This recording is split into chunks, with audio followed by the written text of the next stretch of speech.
ሳላህ የሚያስተምረን ትልቁ ትምህርት ይህ ነው። ትልቅ ህልም ካለህ ብዙ ችግር ቢያጋጥምህ ሰዎች ቢጠባረሩብህ እምነትህንና ትጋትህን አጥተው ምክንያቱም ከትንሽ መንደር የተነሳ አንድ ልጅ ዓለምን ማስደነቅ ከቻለ አንተም አንቺም ትችያለሽ። የመሐመድ ሳላህ ታሪክ የእግር ኳስ ታሪክ ብቻ አይደለም፣ የትጋት የእምነት የትህትናና የስኬት ታሪክ ነው። እናም የአባይን ውሃ ጠጥቶ ያደገው መሐመድ ሳላህ በዓለም ላይ ካሉት ታዋቂ የእግር ኳስ ተጫዋቾች አንዱ ነው። በፍጥነቱ በጎል ማስቆጠር ችሎታውና በሜዳ ውስጥ በሚያሳየው ትህትናም ይታወቃል። ከስፖርት ስኬቱ በተጨማሪ እንደ ሙስሊም ምሳሌና ለማህበረሰቡ በሚያደርጉት አስተዋጽኦ ብዙ ሰዎች ያከብሩታል፣ ይወዱታል። ሞ ሳላህ በሊቨርፑል ሕያው ስም ነው። የፕሪሚየር ሊግ ማያቆም የትዝታ ምስል ምንጭ። በመጨረሻ እውነተኛው መለያየት ተረጋገጠ። ቀኑ ደረሰ። ይህ የስንብቴ የመጀመሪያ መልእክት ነው። ቀድሜ የተናገርኩት ለደጋፊዎች ካለኝ ክብር አንጻር ነው። ሞ ሳላህ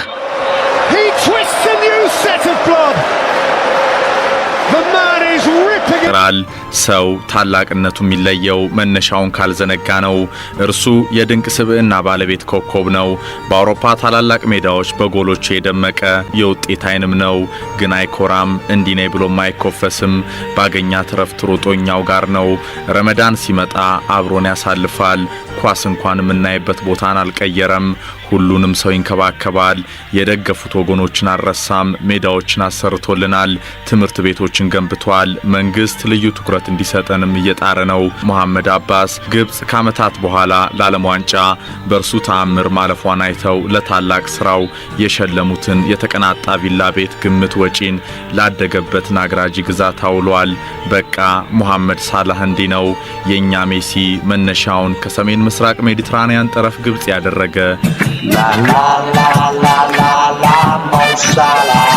መሐመድ ሳላህ ዘኢጂፕሽያን ሜሲ ከናግራጂ እስከ አንፊልድ የአባይን ውሃ ጠጥቶ ያደገው የግብጾች ኩራት ጠጥቶ ያደገው ግብጻዊ ሜሲ መሐመድ ሳላህ በዓለም ላይ ካሉት ታዋቂ የእግር ኳስ ተጫዋቾች አንዱ ነው።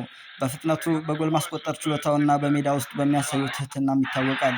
ከስፖርት ስኬቱ ተጨማሪ እንደ ሙስሊም ምሳሌና ለማህበረሰቡ በሚያደርገው አስተዋጽኦ ብዙ ሰዎች ያከብሩታል። መሐመድ ሳላህን ሳላህ ሰኔ 15 ቀን 1992 በናግሪግ በተባለች ትንሽ መንደር በኢጅፕት ግብጽ ተወለደ። ከልጅነቱ ጀምሮ እግር ኳስን ይወድ ነበር። ልምምድ ለመስራት በየቀኑ ብዙ ሰዓታት የሚጓዝ ነበር። መሐመድ ሳላህ ከወያናን አልአረብ ጀመረ፣ ወደ ባዜል ተዛወረም። ከዛም ወደ ቼልሲ፣ ፍሎረንቲና፣ ሮማ በመጨረሻም ስኬትን ወደ ተቆናጠጥበት እንግሊዙ ሊቨርፑል ሊጫወት መጣ። በሊቨርፑል ውስጥ የእንግሊዝ ፕሪሚየር ሊግን አሸነፈ። የአውሮፓ ሻምፒዮንስ ሊግ አሸነፈ። ብዙ የጎል አስቆጣሪ ሽልማቶችን አገኘ። በክለቡ ታሪክ ከፍተኛ ጎል አስቆጣሪዎች መካከልም ተመደበ። ከግብጽ ብሔራዊ ቡድን ጋር ኢጅፕት ናሽናል ፉትቦል ቲም ውስጥ ትልቅ ሚና አለው። ግብጽን ከብዙ ዓመታት በኋላ ወደ 2018 የዓለም ዋንጫ እንድትመለስ ረድቷል። ለብዙ የግብጽ ወጣቶች ተስፋና አርአያም ሆኗል። እስልምናን በክብር የሚያሳይ ጀግና ነው። ሳላህ ጎል ሲያስቆጥር ብዙ ጊዜ ሱጁድ ያደርጋል። በረመዳን ወቅትም ጾምን ለመጠበቅ ይጥራል። ይህ ብዙ ሰዎች ሙስሊሞችን በአዎንታዊ መልኩ እንዲያዩ አድርጓል።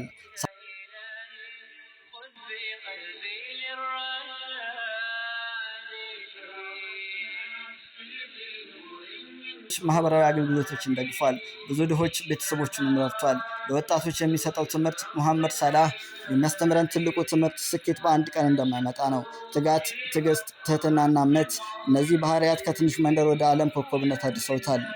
አንድ ድሃ ልጅ በግብጽ ውስጥ ካለች ትንሽ መንደር ተነስቶ በየቀኑ ለሰዓታት በባቡርና በአውቶቡስ የተጓዘ ልምምድ ይሰራ ነበር። ብዙ ሰዎች አትችልም አሉት። ነገር ግን ዛሬ መሐመድ ሳላህ በዓለም ላይ ከሚታወቁ ምስሎች አንዱ ሆኗል። ይህ የጎል ማሽን የትህትና ምሳሌ፣ የሚሊዮኖች መነሳሳት መሐመድ ሳላህ ነው። መሐመድ ሳላህ በ1992 በግብጽ ውስጥ በናግሪግ በተባለች ትንሽ መንደር ተወለደ። እንደ ብዙ ልጆች እግር ኳስንም ይወድ ነበር። ነገር ግን ህልሙን ትልቅ ነበር። የዓለም ምርጥ ተጫዋች መሆን ይፈልግ ነበር። መሐመድ ሳላህ ልምምድ ለመስራት በየቀኑ እስከ 5 ሰዓታት የሚደርስ ጉዞ ያደርግ ነበር። ብዙ ልጆች ይህን ችግር ተሸንፈው ሊተው ይችሉ ነበር። ሳላህ ግን አልተወም። ሳላህ የሙያ እግር ኳስ ህይወቱን በግብጽ ጀመረ። ችሎታው በፍጥነት ታየ። ብዙም ሳይቆይ የአውሮፓ ክለቦች ትኩረታቸውን ሰጡት። በስዊዘርላንድ ወደሚገኘው ባዜል ተዘዋወረ። ይህ ለእሱ ትልቅ እርምጃ ነበር። ከዚያ በኋላ የአውሮፓ ትልልቅ ክለቦች ለእርሱ በራቸውን ከፈቱ። ከውድቀት ወደ ስኬት። ብዙ ሰዎች የማያውቁት ነገር አለ። ሳላህ ሁልጊዜ አሸናፊ አልነበረም። በእንግሊዝ ወደ ታዋቂው ክለብ ሲሄድ በቂ የመጫወት እድል አላገኘም። ብዙዎች አልተሳካለትም ብለው ማሰቡ። ነገር ግን ሳላህ ተስፋ አልቆረጠም። በጣሊያን ውስጥ እንደገና ራሱን አረጋገጠ። ይህ የህይወት ትልቅ ትምህርት ነው። አንድ ውድቀት የመጨረሻ አይደለም። ከዚያ በኋላ ወደ ሊቨርፑልም ተዘዋወረ። ይህ የህይወቱን ታሪክ ለወጠው። ከሪከርድ በኋላ ሳላህ በፍጥነት ደጋፊዎች ተወዳጅ ሆነ። የእንግሊዝ ሊግ አሸነፈ። የአውሮፓ ሻምፒዮንስ ሊግን አሸነፈ። የዓለም ኮከቦች መካከል ተመደበም። ሳላህ የተለየ የሚያደርገው አንድ ነገር አለ። ጎል ካስቆጠረ በኋላ ሱጁድ ያደርጋል። ስኬቱን ለአላህ ያመሰግናል። በትህትናው ይታወቃል። በሚሊዮኖች የሚቆጠሩ ሰዎችም ሙስሊሞችን በተሻለ መልኩ እንዲያዩ ያድርጓል። ብዙ ጊዜ ለድሆች ይረዳል። በትውልድ መንደር ሆስፒታሎች፣ ትምህርት ቤቶችና የማህበረሰብ ፕሮጀክቶችን ደግፏል። ለወጣቶች የሚያስተምረው መሐመድ ሳላህ የሚያስተምረው ትልቁ ትምህርት ይህ ነው። ትልቅ ህልም ካለህ፣ ብዙ ችግር ቢያጋጥምህ፣ ሰዎች ቢጠባረሩብህ፣ እምነትህንና ትጋትህን አጥተው፣ ምክንያቱም ከትንሽ መንደር የተነሳ አንድ ልጅ ዓለምን ማስደነቅ ከቻለ አንተም አንቺም ትችያለሽ። የመሐመድ ሳላህ ታሪክ የእግር ኳስ ታሪክ ብቻ አይደለም። የትጋት፣ የእምነት፣ የትህትናና የስኬት ታሪክ ነው። ከዚህ ታሪክ ውስጥ በጣም የወደዳችሁ ክፍል የትኛው ነው? በኮሜንት ጻፉልን። ላይክ፣ ሼር እና ሰብስክራይብ ማድረግ አትርሱ። አሰላሙ አለይኩም ወረህመቱላሂ ወበረካቱ።